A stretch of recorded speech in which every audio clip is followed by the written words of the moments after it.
美国德州的洪灾哦，真的是造成蛮严重的伤亡，现在已经有100多人遇难了。在德州的中部地区哦，因为周末期间就突发了洪灾，死亡人数现在已经超过了100人，小河呢瞬间淹成了汪洋啊。那我们来看看这个河水是短短几分钟哦，就淹成了汪洋，非常快速的这样的一个趋势哦。这个影片也在网络上面疯传，大家真的是措手不及。那怎么会这个样子呢？德州市长哦，这个克尔维尔市的市长，他就说：“啊，真的是看到这个灾情，到处都看到尸体哦。那房屋也被冲到了路中间。德州这样子的爆洪水位哦，是徒深了9公尺哦，甚至呢，滚滚而下的是什么呢？是汽车滚滚而下哦，就顺着这个河流滚滚而下。幸存者是心有余悸的回忆，当时洪水就像是这个水坝溃堤一般的涌来。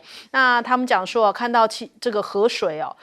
应该算是洪水了，带了好几辆的休旅车哦，直接这样子滚滚而下，让他们吓坏了。那还有男子呢，是拼命在废墟当中哦，要找女儿，希望能够出现奇迹。这样的一个灾情引发了全球的关注哦。BBC 讲说，这是有一些致命的因素，比方说这个雨量啊，是4个月的雨量，在数小时之内哦倾泻而下，所以这个是惊人的雨量，触发了这样子，还有一连串的这个雷暴，致使了这些河水呈现前所未见的速度来暴涨。灾害的发生时间点也刚好就是在夜晚，那因为夜晚大家可能就已经睡着啦，也没有这个能够及时的逃生哦，所以造成这一次伤亡的人数非常的众多。那都说了是在夜晚啊，可是这个你看到川普政府花式甩锅，怪天怪地怪前朝怪老天甚至还怪马斯克，什么的这个锅啊，通通就往外甩。来先看一下他们不同的讲法哦。川普是讲说呢，这个是拜登的责任，这不是我们弄出来的哦。这个那么严重的洪水，你现在是在任者，你现在这个什么拜维拉吗？靠拜登出来这个来淌浑水哦。他就说啊，我们一定会协助救灾，但是这是拜登搞出来的，不是我们弄的。说法还跟李维特不一样，白宫发言人他说是老天爷的问题啊。我们来听一下。So people were sleeping in the middle of the night when this flood came. That was an act of God. It's not the administration's fault that the flood hit when it did. But there were early and consistent warnings. And again, the National Weather Service did its job. 对，所以他说这个是上帝的。对，这是上帝的天意哦，不是政府的问题。可是川普说的是前朝的问题啊，是前朝政府的问题哦。那还有呢，这个众议院的议长讲说，现在应该怎么样救？他就说我们就祷告吧。这些人的回答让大家觉得相当的吐血哦。那不过他们现在想说，有可能是 Doge 害的，就是因为人员裁减哦，这个降低了预警失误啊，所以这一连串下来呢，Doge 就是指向了马斯克嘛。马斯克当时呢，就是把这个国家气象局的预报的这些人员裁撤了，所以才没有办法预测到这样的雨量。那看起来这就是上帝联手了拜登跟这个马斯克，造成了这一次的洪灾嘛。这个川普政府没有打算要赶快来处理这件事情，只打算祷告跟甩锅嘛，让大家觉得很傻眼。那再来看到了马斯克现在跟川普的杠上哦，现在马斯克跟贝森特互骂。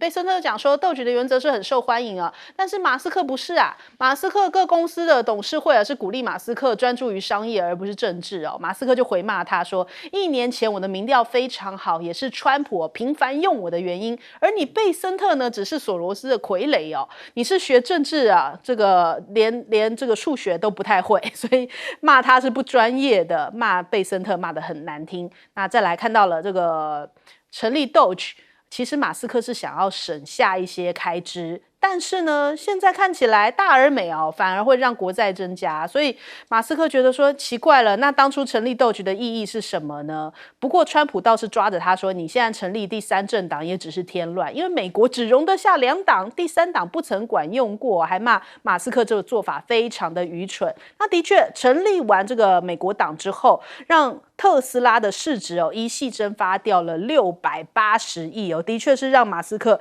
有受到实质的损失。而且呢，还有一些美国的媒体就好像要见缝插针，说马斯克你现在不管用啦，因为你跟川普决裂所以北京就不会视你为地缘政治的资产了。感觉上面好像这一系列的步骤也是一个回马行动我们来问一下赖老师。我觉得川普难道还看不到这是极端气候吗？气候异常了吗？我觉得这个已经很明白了。我在欧洲住了那么多年，上个月伦敦、巴黎他们高温到40度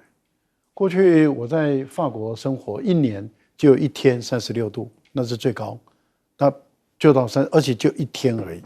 所以在整个欧洲，在法国至少在巴黎，我们是不会买冷气的，连电风扇都不太需要。但是现在已经是6月而已，就已经高温到这个40度，这代表什么？我们的气候真的是异常的。不管是大陆您看到，那么甚至连我们在台湾，可能半年的雨量1天给你下降，美国也一样嘛。这个已经造成了这种气候异常的时候，那就应该要赶快好好的尊重我们这个科学家大家的预判，那就应该要去尽量快去推这个气候的暖化的会议嘛。好不容易从京都的议定书发展到巴黎的这个会议然后到今天卡在那个地方，大家都不动，美国不动，因为美国是世界最大的排碳国，美国不动，其他国家为什么要动？那印度为什么要动？大家都不动。所以我觉得现在是真的要去面对的时候，不要等到地球在开始进行自我修补的时候，那就是真的就是我们所讲的上天是无情的，也就大自然是无情的。因为当它需要自我修补它的那个人类把它造成的伤害的时候，它是没有什么情感的，它该怎么做就怎么做。我觉得这个是一个很大的一个灾难美国你现在自己本身也面临这个灾难了，你现在在推给拜登推给这个上帝，然后祷告，我觉得这个都是一个政客，都是很不负责任的。现在真的是应该要好好的面对我们的气候暖化异常的问题。那马斯克跟贝森特当初就是为了关税的问题在那边吵架，因为对马斯克来讲，他是做企业的，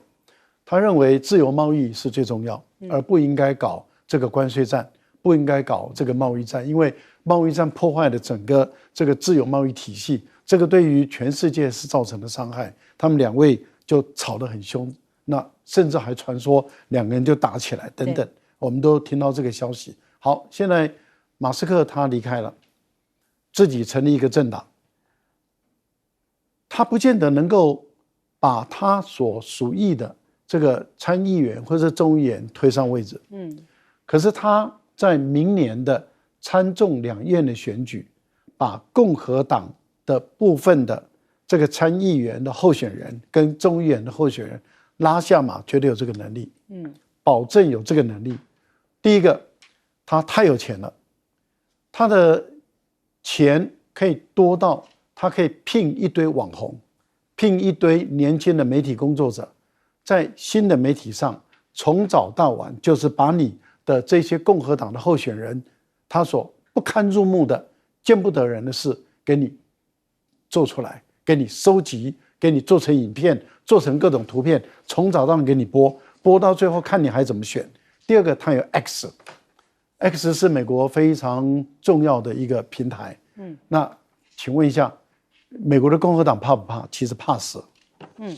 但刚刚看到那个李维特那一段话，你看他那个表情还嘻嘻哈哈在笑，真的是让大家觉得说这是太冷血了吧？苑老师，这是在德州发生的事情其实讲起来的确是一个意想不到的大悲剧因为德州本身在这个时候应该是其热无比我到了德州去的时候，我那时候住在休斯顿吧，还是住在也到了这个奥斯汀的时候，他那个画室都到达103、104那泳池基本上呢就直接跳到水里就从来没想到现在变成这个样子这次发生这么大的悲剧的话，死亡人数已经是明确超过100人了最主要死的2个，一个是有个基督教的一个夏令营，那边就死了29个女孩子在那边露营大水淹过来。还有一个地方的话呢，就是叫 Kerr，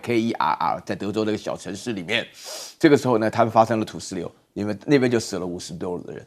这个合起来的话呢，就是美国发生一个自然灾难，死亡的人数可以跟印度相比，那不得了的事情我没听过这种事情，所以说的话呢，大家都会觉得这个事情的话呢，因为美国马上就开始进行一个互相指责的游戏啊。那李维特讲的话呢，其实他讲的话，他的说法上来讲，态度上不太对，他讲法并不见得就不对了，就是 act of God， 就是说是这是自然的嘛，因为他们基本上都是信教的嘛。那另外的话呢，就是说是 Michael Johnson 讲说，哎，我们只能够祷告啊。但我在这边稍微替川普澄清一下，他一开始有讲说这是一个拜登的 set up， 就是说这个拜登所制造出来的一个结果，但实际上他后来讲说，他也不要指责拜登了，因为这个是100年来难得一见的这个大灾难啊，这个是一个非常难得一见的一个大灾难。那另外的话呢，有关于这个美国成立第3党，就是马斯克出来跑了成立第3党的话呢，他主要的目的啊，我可以跟大家在这边说明一下，就是马斯克他基本上的话呢，并不是要去选总统，因为他不是在美国出生的啊，就是那个很多人都在讲说，一个没有在美国出生的人搞了一个政党，取名叫美国党，他凭什么啊？那不是这重点，重点是大家看一下最近几次的投票。首先参院的投票是51对50，那还是范斯把他的票投给了这个共和党，对不对？然后呢，那个众院投票218比214。那他们差距都很小啊，以些微的差距的话呢，那个在美国分裂的局面，那以马斯克的财力来讲的话呢，他只要搞到啊，你只要翻转嘛，对不对？你只要从这个共和党那边挖2个人过来，对不对？然后在这个民主党那边再这个补2个人进去的话，那他就可以主宰全局。如果他只要能够主宰的这种情况下的话，那他可以主宰美国的政局。所以他的算盘是打在这里。那他为什么要这样做呢？其实我觉得呢，他基本上首先第一个就是美国那个大而美的那个法案的话呢，他会觉得说是跟他原来要成立的他那个 Doge 啊，就那个狗部门的公司的话，也不能算公司了，就是狗部门的那个理想啊，是背道而驰的。最主要原因啊，是他认为真的要美国好的话呢，不应该让美国欠这么多钱。可是我觉得这个马斯克这个想法的话呢，绝大多数的美国人都非常希望美国尽量多欠钱。啊，绝大多数包含贝森特在内，因为贝森特他表达一个信心，就是说是美国欠钱，但是美元地位不会下滑，就这样子。好，来问将军。我们看到美国这次这么严重的一个天灾哈，当然你可以说是天要下雨，我们没办法去管它，但是难道你不能预防吗？我们看到美国政府体制哈，跟我们有很大的差别，包括美国它联邦制。它联邦政府的责任跟地方政府的责任区分得非常清楚。那该你地方政府去做，联邦政府根本就不会袖手旁观，根本就不会帮你。这件事情，我们从之前这个包括夏威夷那次、欧胡岛那次的火灾，还有之前没多久旧金山那次火灾，我们就看得出来，大家就看到火在那边烧，好像联邦政府袖手旁观啊，也没有任何一个协助，甚至于还在那边唱风凉话。那这次来讲，再加上政治斗争在里面，因为这次虽然说是德州是共和党的州没错，但是如果说是加州的话，那我想川普的话，可能用更酸的话来说他。好，那我们讲到这么大的雨，难道你美国来讲，你以这么科技进步发达的国家，你没有办法预测到会下这么大的倾盆大雨？难道你没办法预测出来，然后尽早发出警报给在这个当地落雨区的这些民众吗？其实我想我们台湾来讲，昨天才刚走一个台风，我们台湾都可以做得到啊。台风预先的预报里面，我们都知道有几级的风，对不对？什么地方会下豪大雨，什么地方会下大雨，雨量预估会多少？其实有一些这个山区那边会土石流的，我们就尽早先做撤离的这个预防性的工作，然后甚至于会预先警告。难道你美国做不到吗？那他们现在来讲的话，是说这个因为美国气象署有很多人被裁员了，本来24小时值班的人，现在来讲的话，就早上上班，下午下班，他就回去，所以雨来的是晚上啊，那个时候来讲的话，没有人在值班，所以没有人发警报。我觉得这是第一个。第二个来讲的话，我们看到发生这么大的灾情，其实包括中国大陆也曾经发生过水灾了，他们叫涝灾了哈，就是长江这个水这个下雨量大，然后淹上来。我们包括我们台湾也是一样，曾发生过所有水灾，有几次的这种水灾或者是地震来讲的话，我们都看到部队投入救灾，因为军中来讲的话是指挥体系最快、救灾最有效率的一支单位。但是从之前的我们看到，包括火灾，包括到这次的水灾，到目前为止，我们没有看到，这时候你该动用国民兵，没有任何一个国民兵去动员协助搜救，尤其是说当这个水灾一发生，第一时间抢救的黄金时间。那不管怎么样，如果说有大批的这种国民兵投入搜救来讲的话，应该可以有效的减少伤亡。难道你美国来讲，你川普，你的国民兵只用来镇压自己的老百姓，而不是用来救灾自己的老百姓吗？我觉得这是美国自己体制出了很大的问题。好，我们先休息一下，广告之后马上回来。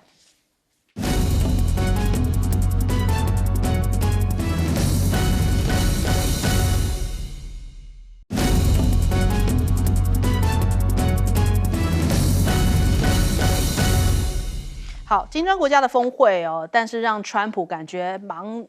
刺在背啊，因为他感觉是不是要针对美国而来呢？杠上金砖哦，他说啊，所有金砖国家如果要对付我们美国的话，要加征你10%的关税。大陆外交部就出来反弹了，说金砖的机制是新兴市场和发展中国家合作的重要平台，宣导的就是开放包容啊，合作共赢，不是搞这个阵营对抗，也不是针对任何国家哦。那关于加征关税，其实中方已经阐明了立场，贸易战、关税战没有赢家，保护主义是没有出路的。这样子威胁金砖国家，让主办国巴西很生气哦。鲁拉甚至还讲了重话，说：“你是当自己是皇帝了嘛？”我们来听一下。Porque eu não acho uma coisa muito responsável e séria presidente da República de país do tamanho dos Estados Unidos ficar ameaçando o mundo através da internet. Não é correto. Sabe? Ele precisa saber que o mundo mudou. Sabe? Não queremos imperador. 对，看起来越来越多国家敢呛美国了。不光是这个巴西的鲁拉哦，南非的总统也公开表示哦，强权不应该报复为世界努力的国家。中国大陆也是谴责关税是胁迫式外交的手段。那李强这一次代表出席哦，他也说，这个金砖国家的领导人峰会的时候，呼吁金砖国家要作为全球南方的第一方阵哦，也就是他们要继续坚持就是这样子的一个重要平台，让新兴国家跟发展中国家是可以采取合作的方式哦。但是呢，这一回印度哦倒是很想要趁着这个金砖峰会，这个抢一抢这个世界上面的风头啊。印度因为明年要担任金砖国家的主席国嘛，莫迪就讲说，在印度担任主席国期间呢，我们会努力以新的形式来定义金砖国家。那金砖国家也意味着以合作跟永续发展来建立韧性与创新啊。甚至他还瞄准了中国大陆说，你不可以稀土垄断哦，还就是用这样的一个态势来讲，他就讲啊，需要共同努力来确保关键的矿产跟技术的供应链是安全可靠的。重要的是呢，任何国家不会利用资源来谋取私利哦，来作为攻击其他国家的武器。他这样子的演说是不是剑指中国大陆呢？现在也引发了一些讨论啊。那的确，对于印度来讲，少了稀土，的确在很多的产业，像是汽车的生产就产生了这个中断的问题，因为少了稀土，没有办法继续制造啊。那印度的外交部最近也表示，正在积极跟中方接触，希望能够赶快寻求问题的解决方案呐。那还有印度的自信啊。这个我们来看一下，印度的国防部长呢，他就讲到了，讲说这个新杜尔行动啊，这是现在在2025年新德里举行的审计长会议上面，他讲说啊，借由这个新杜尔行动哦，让大家看到印度自制的国防设备在战场上展现了世界级的能力，而且呢表现得非常亮眼啊，所以全球都在关注印度武器的需求激增啊，也在关注印度的国防工业。这是不是跟大家的关注好像不太一样？我们看新杜尔行动都是说啊，这个中国大陆的歼10哦打败了这个标风嘛，可是印度倒是大胜利哦。但是你看一下，印度的陆军哦也宣布全面禁止国产无人机跟军事装备当中使用中国大陆制造的零件，这是加强国家安全哦，增加国防自主能力的重大举措。而印度的这个副参谋长也讲说，中国大陆在新杜尔行动期间呢，将印度的武器系统啊，作为好像一个试验场，向巴基斯坦提供了他们的一些即时数据。那中国大陆这样子好像是不是站队在巴基斯坦这一边啊？然后用这一次的行动来试验一下这个印度的这些什么军武到底是不是可行？可是也让大家觉得很奇怪啊，你不是就说自己赢了吗？那为什么还要很生气说这个测试了你们的武器？那不是就是测试完之后你们很成功就好了嘛？那为什么会又这么生气呢？所以自己是不是立场上面也有一点矛盾的呢？那首先我们来请教一下赖老师。金砖的平准购买力，它的经济体已经超过 G7 了，我想这个是客观的事实，大家都知道。所以如果金砖的国家大家团结起来，美国要对于所有的金砖国家课关税，这个对美国来讲，它的压力会很大啊。为什么？例如说，像你对于俄罗斯，你已经克无可克嘛，像伊朗你也克无可克，可是中东的其他的国家，例如说像沙特阿拉伯、阿联酋，你也不敢克啊，因为他们事实上跟美国的经济依赖的方式又不太一样，那你也克不下去。然后另外对南方，你对于印度、巴西或者中国大陆，你如果要课关税的话，我想中国大陆已经还给你颜色了。到目前为止，巴西的态度一直很强硬，就是你怎么对我就怎么对你。那我们也还没看到美国真的敢对巴西课以高关税。到目前为止，除了钢铁税以外啊，还有汽车，可是巴西也没有什么车子进到美国去。那其他的都还没有开始。现在川普听到这个金砖国家开会了，有一个共同的一个决议，这个共同的决议就是反对这个保护主义，反对关税战，主张这个自由贸易。所以对川普来讲，又开始只会用一招，就是威胁，就是说只要谁这个支持这个金砖去对付美国，他就会给这些国家再增加10%的关税。那当然，媒体记者就问到中国的态度，大陆也没有正面的回答说你试看看嘛。但是大陆的这个委婉的外交用语之后，我们可以导出来的语义写就是你来试看看嘛，你怎么对我就怎么对你嘛。我们已经玩过一次了，要再玩第二次那就请便。玩过一次，我们刚刚第一节的时候就已经有讲了，你如果再对我刻10%，我就再给你刻10%。你再报复的再刻10%，我也再给你刻，然后再来你再来一次285，然后又当小丑一样，又降回奉陪到底。对，一定给你奉陪到底嘛。所以讲这种大话、粗话、狠话，坦白说没有用。所以鲁拉他的意思也就是说，你不要网络治国了。讲到这个媒体治国，我怎么觉得好熟悉啊？世界怎么跟得上台湾？这个世界怎么跟得上台湾嘛？真是有人只会在网络上、在媒体上来。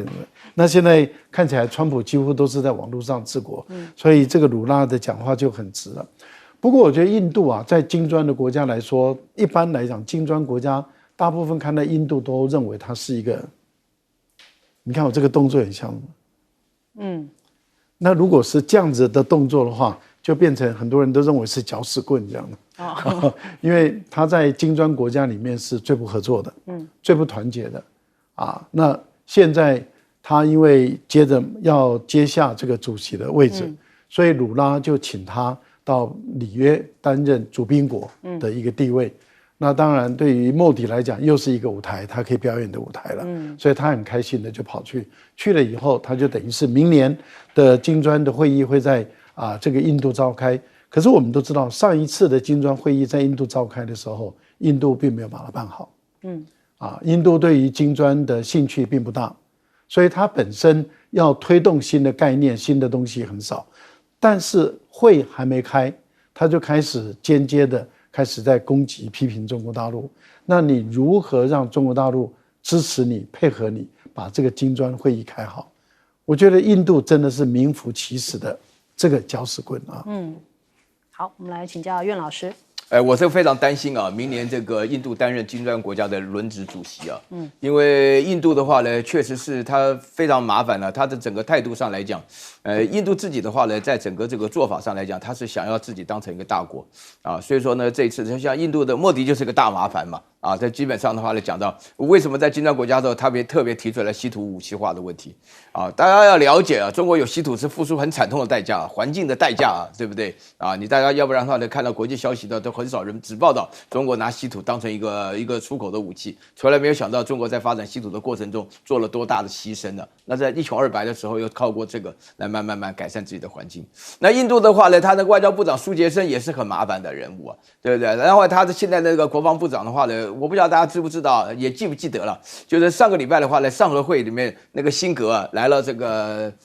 在这个青岛开了这个上合会以后啊，要发表那个共同宣言的时候，他拒绝签字嘛，对不对？这个宣言当中，它里面就是强调啊，就是说是那个辛杜尔叫诛杀行动啊，那么他们基本上说，你们那个讲的这个。只谈到这个巴基斯坦的那个俾路支的这个恐怖主义，没有谈到这个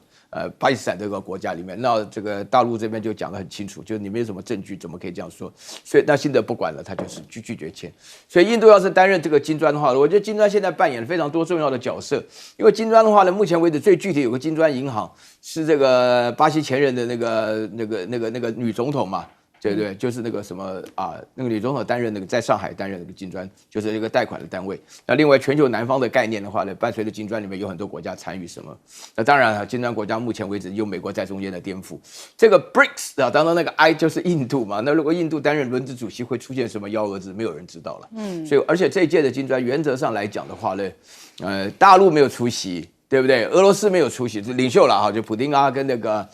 这个习近平主席他们都没有出席的情况下，那本来的话呢，我初步得到的理解是说，这个金砖国家的话呢，就是他们没有出席的话呢，就是觉得巴西好像跟美国是搞得不错，那结果借这个情况下的话呢，他们其实实在太低估了川普了。川普基本上的话呢，就是采用他的威胁的政策。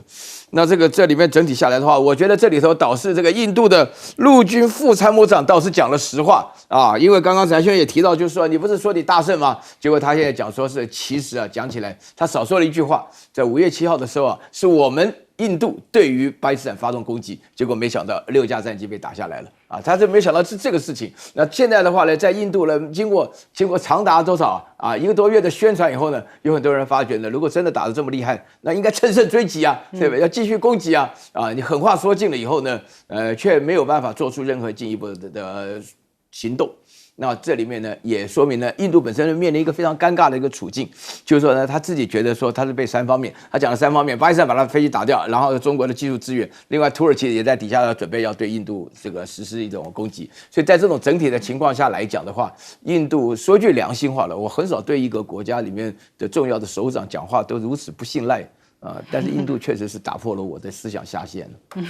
好，将军。我觉得这是中国到这个印度，不是把它当作武器的一个实验室，根本就把它当作一个表演舞台，这边展示中国的武器哈。这个不要那么客气了，就是表演给全世界各国看。印度航站。但是这次来讲，中国所展示出来的武器，其实对中国大陆他们的军武装备来讲的话，只能算是C 咖哈，还连 B 咖都谈不到。C 级的歼10C已经出来多久了？它后续来讲后面还有歼16了，更新的有歼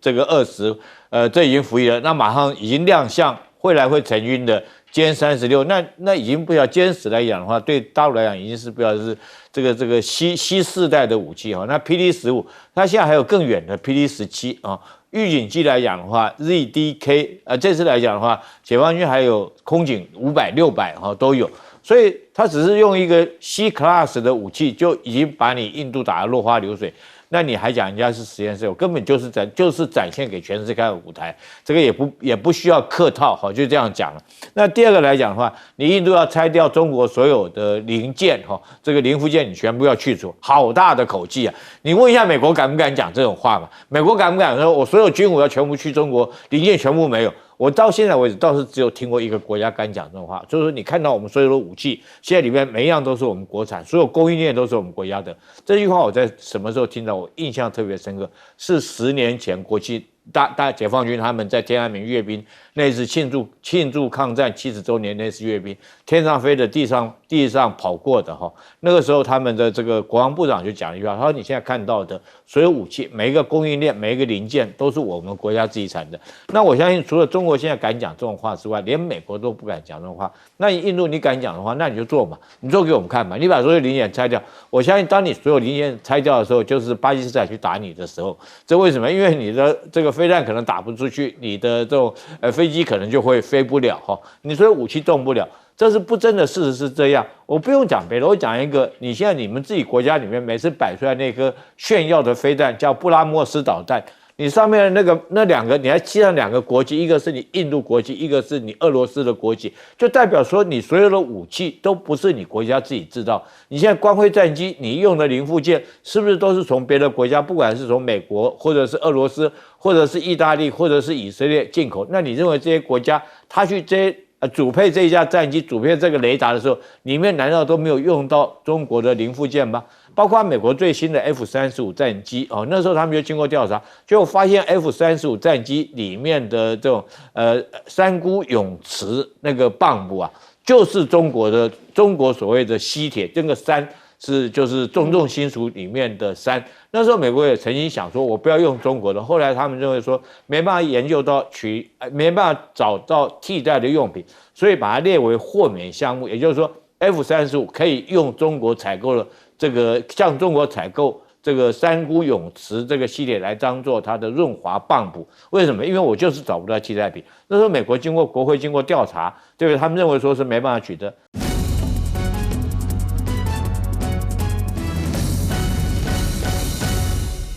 欢迎收看《新闻大白话》，我是主持人翟轩，马上来欢迎一下这个阶段加入我们讨论来宾，国际事务专家赖岳谦。主持人好，观众朋友大家好。台大哲学系教授岳举正。翟轩好，各位观众朋友大家好。退役少将厉正杰。翟轩好，各位观众大家好。好，来关注这个川普啊，算是公布了一部分的关税已经有这个揭晓啦。他说在社群平台上面发布了给14国领导人的信件，告知呢8月1号起适用新的税率哦，新的关税包含了日韩要面临到25%的税率哦。那他在下午的时候也签了行政命令，将对这个对等关税实施这个暂缓期到8月1号。那可是日本看到之后恐怕是不太开心哦，因为比起原本的还高了1%呀。那川普只给日本20天的谈判期，他在社交平台上面啊，就讲到了这个给日本的通知函，我们之间的贸易关系很遗憾的一直未能达到对等，所以从8月1号开始，美国将会对所有来自日本的产品课征25%的关税，此为基础税率哦，另不包括其他的特定产业的关税。他这样的发函算是进一步警告，如果日方呢对于美国的商品提高关税的话，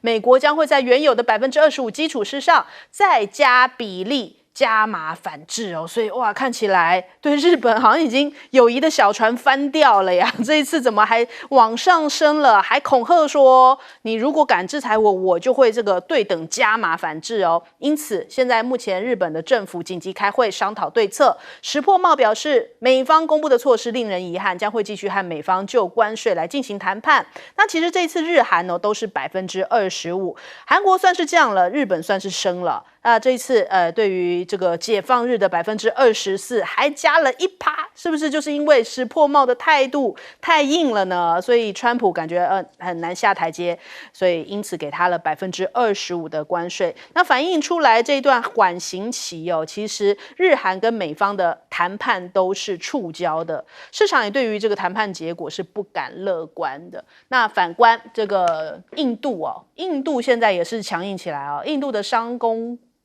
部长他们说呢，接下来会从实力跟地位的角度来出发，跟美国来谈判，非常的硬气啊。他讲到这个贸易谈判将会以国家利益为指导，这当然是没有问题啦。那政府不会受到任何的期限拘束，因为呢，这个印度是有实力的，会从实力跟地位出发来进行谈判。我们自信可以与世界上任何一个国家竞争啊，所以这个炸裂出了这个印度迷的自信哦。那看看这个《环球时报》，他提到了，现在目前印度的财政部长就讲到，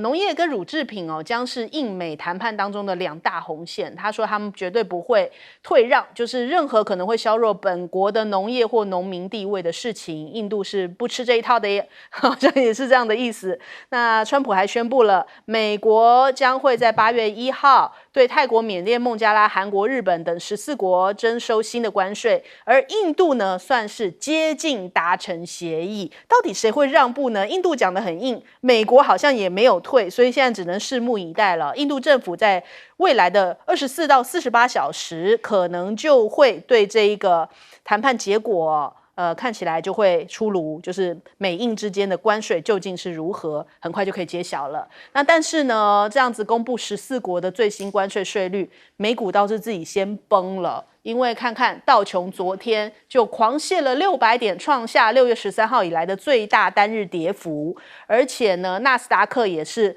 下跌作收哦。末日博士卢比尼就提到了，美国下半年将会迎来轻度停滞性通膨的冲击，而且联准会至少在12月之前是不会降息的，那会从而进一步冲击到股市啊。加拿大现在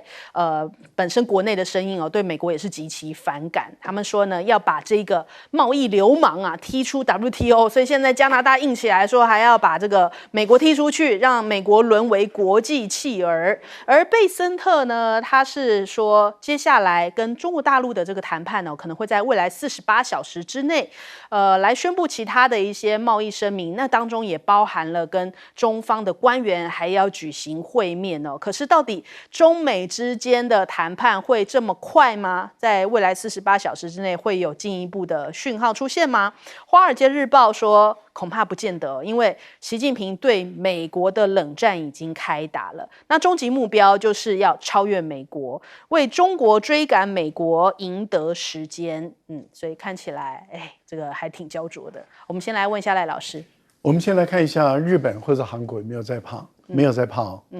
日本的股市涨了101点啊，整个大盘涨了0.26%啊，韩国涨得更凶，韩国涨了55点啊，这个08点涨了多少？整个大盘涨了1.8%，很高哦。好，那为什么韩国跟日本的股市不怕？其实反而是美国的股市昨天像道琼跌了600点，后来才拉回来一点点，现在是400多点做收。那为什么那个是美国在怕，而且是美国股市跌，债市跌，美元也跌3跌。美国在怕，日本、韩国为什么没在怕？其实最主要的一个道理是什么？就是说你来试看看嘛，你美国真的敢这样克吗？你美国根本不敢这样克。川普，你的老把戏大家都看通了，都看透了。全世界第一个看透的就是大陆。当时川普也说，我跟你课这个关税，你如果敢报复的话，我会加倍。大陆就是马上报复，报复以后，果然川普加倍了。对，中国大陆再加倍，再报复，他又加倍了。后来加到大家都觉得像小丑一样的荒唐，就是加到285%，大家都笑的那个在地上打滚，就是说有这么一个小丑啊。结果他自己也觉得自己是小丑，就说好了，退回145。结果呢，他马上希望跟这个中国大陆谈判。那中国大陆刚好去日内瓦访问，就说那你就过来吧。哇，你看贝森特带着他的最高贸易谈判代表，从华盛顿坐飞机就飞到了日内瓦，谈出来以后各10%，我克你10%，你克我10%，就这样子结束了。这个就是结果。这个就是结果，也就是川普你这一套，全世界最早看透的是大陆，最有底气、最有本事宰你的也是大陆。宰完了以后，现在他又用同样一套。各位想想，4月2号宣布说我要课高关税，哇，那时候拿一个表啊，很得意的练啊，练完了以后就是说，纳瓦罗他数学还算错啊。好，说4月9号开始课，结果美国的股汇市全跌，哇，4月9号不敢课了。说延到7月9号，好啊，那就7月9号。哎，7月9号到了，也不敢克，延到8月1号。那8月1号记者就问说，那是不是一定会克？他说一定会克的，但是只要他打电话给我，那我们就有例外，特别处理。那就是意思，也就是说8月1号不会一定克。那我们就问了，那你就克看看。你对全世界你就克看看，你全世界都克以后，反正我都给你克了嘛，那我干脆再涨价，因为你美国你的生产制造业不足，你的美国的3亿多的消费市场的人口就是需要进口东西来用，你没有进口你就没得吃，你没得玩，你没得用，你的衣服没有得穿，你的球鞋没有得跑，你的平板电脑没有，你的手机没有，你的文具没有啊，开学了你也没有，圣诞节你什么也没有，你坦白说你就是什么都没有，你有的就是服务业嘛，而且你的服务业特别强嘛，你的制造业就是那几架飞机嘛，那现在那飞机对中国大陆来讲你也卖不动了嘛，为什么？因为课10%的关税嘛，所以你波音要假设你一架飞机1亿，你要卖到中国大陆那就1亿1千万，空中巴士卖到中国大陆假设也是1亿，它就是1亿，少那1000万美元，那大陆为什么要给你买波音？那因为彼此之间都课10%的关税，所以我个人是觉得啦，其实聪明的各个国家的领导人学大陆，也就是你对我课多少，我对你课多少。那美国的产品就都卖不动了，而你的产品在美国绝对卖得动，为什么？因为大家都课关税了嘛。那大家都课了，大家都卖到美国，因为你美国的制造业就是不够，所以你美国还是要进口，物价只会上涨。然后呢，美国的产品卖不出去，那我觉得加拿大的这个学者讲的最好，把他踢出去，不要他了，把他赶出 WTO。那当美国被赶出 WTO 以后呢，其实大家都是自由贸易体系了，啊，那大家反而活得比他快活一点，就赶他出去嘛。啊，那他如果死皮赖脸要赖在这里，他涨多少你就跟他涨多少，就跟中国大陆一样，已经有一个范本在那里，绝对好用，你就跟着走就对了。贝森特为什么要跟中国大陆谈？他还说，如果大陆愿意的话，那是因为8月份的暂时休兵时间到了。那时间到以后，你美国怎么办？你要恢复到125吗？你敢吗？你根本不敢。所以川普会不会继续卡口呢？来问苑老师。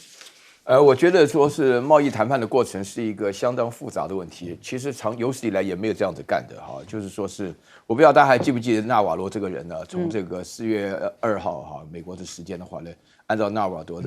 罗的过程，然后来的话呢，那经过了3段的修正啊。那第一段的话呢，就是纳瓦罗讲的取名叫对等关税，其实一点都不对等。然后第二个的话呢，就是发觉贝森特的话呢，他自己的话曾经扬言不干的哈，后来的话呢，到现在我们都听不到纳瓦罗声音了。对。然后这一下的话呢，又开始延期啊，然后加税乱加什么的。就这当中的话，有3件事情非常值得观察的哈。首先第一个的话呢，不晓得这个大家还记不记得那个贝森特讲的有关于跟日本的贸易谈判的时候呢，这里面呢出现了问题，其实就卡在稻米跟这个汽车哈。然后那个川普对于稻米来讲起来非常好笑啊，讲起来稻米，川普就说你们自己缺米啊，我们现在美国刚好米跟进来，然后日本讲说的话其实我们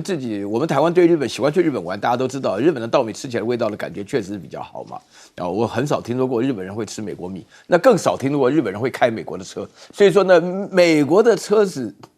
到日本是免税的。那如果说是要磕25%的话，对日本来讲的话，是一个相当大的影响。但是关键是日本人长期习惯来讲不会开美国车这大家都可以了解到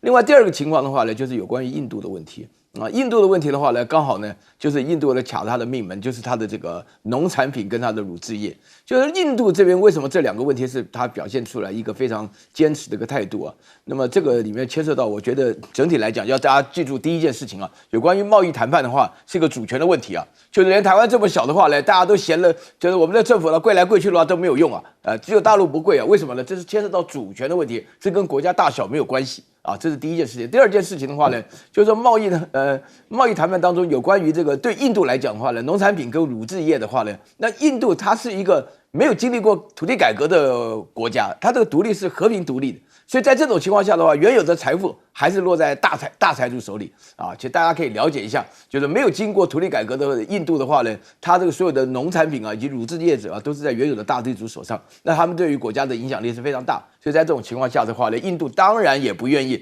接受，对不对？那我觉得的话呢，我呼应一下赖老师的观点了。那个加拿大的学者讲得非常好啊，美国的的确确是贸易流氓了。为什么是贸易流氓呢？因为美国自己不生产东西，完全透过进口别人东西。我今天中午在想了一下，美国这个做法是什么呢？美国等于是稀释它的生活水准，然后呢，用它的那个纸印出来的美元给人家，然后换人家的这个所有的生产品啊，比如说牛仔裤啊什么的进到美国来。所以美国人穿得好的原因，是因为用美国原有的生活水准来稀释，然后来进行。那川普现在看到的情况下来讲呢，对他来讲的话，有两方面的功劳。一方面的话呢，就是川普自己认为说，美国在稀释的情况下，美国人生活只有困难了，那制造业才会回笼啊，不管回笼不回笼，反正美国才会制造。然后第二点的原因的话，就是说你要对我美国出口的话，我就要增加你关税，这是实际上原因。所以打到目前为止的话呢，是既不合公理也不合正义了啊。好，来请教将军。我们家以前养一只老狗，就有一天他以为餐桌上面有肉吃，他就跳上去后发现肉没有肉吃，但是他还下不来，一直等到被我们发现以后才把它抱下来。我觉得川普现在就像是这个样子，他下不来了，他跳上去以为上面有什么肉吃，就上去以后发现这个上面来讲不但没有肉，而且充满了很多不适合他的东西，但是他这时候下不来，他希望全世界给他一个台阶下，但是我发现现在全世界不给他台阶下，大概现在我们看到。这个从这个他4月2号对等关税宣布以后到现在为止，他总共富士比杂志给他统计到这个月7号，他总共改口了27遍，代表他一直想要找台阶下，但是各国已经看透他这些本事了。其实你不要以为只有美国人，不要认为说是只有你们有智慧人，全世界都把人家当傻瓜。其实大家都看得很清楚。这时候我觉得他在上面他下不来，所以今天你看，你有本事你今天就开始嘛。你说90天到期，你今天就开始嘛？你干嘛又延到8月1号？你有本事你就对全世界。这个200多个国家，你当初宣布对等关税，你今天就开始实施嘛？为什么只有14个国家，而且是又要延到8月1号？那代表你的心虚，你知道不可行。那我们分析一下这是他公布的这14个国家里面，我仔细研究一下，有几个特色。第一个，当然日本、韩国是对美国贸易最大的国家，那它被课25%关税最重。大家会认为说是这日本跟韩国应该按理说跟美国关系最亲密啊，是他最铁的盟友，为什么对日本、韩国反而下重手来课征那么大的关税？我跟你讲，只有一个原因的，就是有时候你知道这个打自己小孩给别人看，你知道，就是他打日本跟韩国来吓唬其他国家，你们看这个中国大陆，你看连日本、韩国，我自己家的小孩我都打了。这个欧盟这些国家，你们自己看你们要不要？连他我都敢打，那你们要不要看在眼里？所以很明显的，日本跟韩国我觉得跟越南差不多。当然，它在经济体上面可能体量比它大一点，比越南要好。可是，在这个同盟关系上来讲的话，日本、韩国有一个特色，就是靠美军来保护。你就是靠我保护，我就是课你关税，你就是我的小孩，我就打你的小孩给大家看。那第二个课税最重的几个国家是哪里？东南亚国家比这个日韩还重，将近课到40%的关税。为什么？因为东南亚这些国家，不管辽国、缅甸或者是老挝，甚至于之前已经谈好协议的越南，他们有个特色，就是大陆很多在10年前，他已经很多的厂商已经布局到东南亚，到那边设立生产线，将这些东西生产到你美国去。那现在来讲，我觉得很有趣的一件事情，这个李强正在这个巴西在那边召开金砖会议，那这个川普还特别讲金砖会议金砖国家来讲，我特别加10%的关税。其实就像赖老师刚刚所讲的嘛，他要最怕的是金砖这些国家团结起来对抗他。金砖国家也是联合在一起，也是一个大家不要忘了，它的这种人口或者是它的经济体量来讲，也占全世界将近1半以上。如果这些国家整个团结起来对抗你美国，你加征关税，我也加征关税。那在这种状况下，其实我觉得现在川普来讲，他最担心就是这件事情。那现在我觉得南方国家应该第一个就是不要被各个击破。你如果被各个击破，就着了他的道了。但如果大家你光东南亚这些国家来讲，他不要被各个击破。今天吃亏觉得是美国嘛？那东南亚国家送到美国去什么？不是高科技产品，也不是汽车，也不是什么，都是日常生活用品。那你美国需不需要？这些东南亚国家卖给你的就是球鞋、衣服、T 恤这些东西，那你需不需要？我觉得美国你自己本身一定需要。那很明显的，如果说你硬要实施你美国通货膨胀一定涨，那你的利率就一定下不来。好，我们先休息一下，广州马上回来。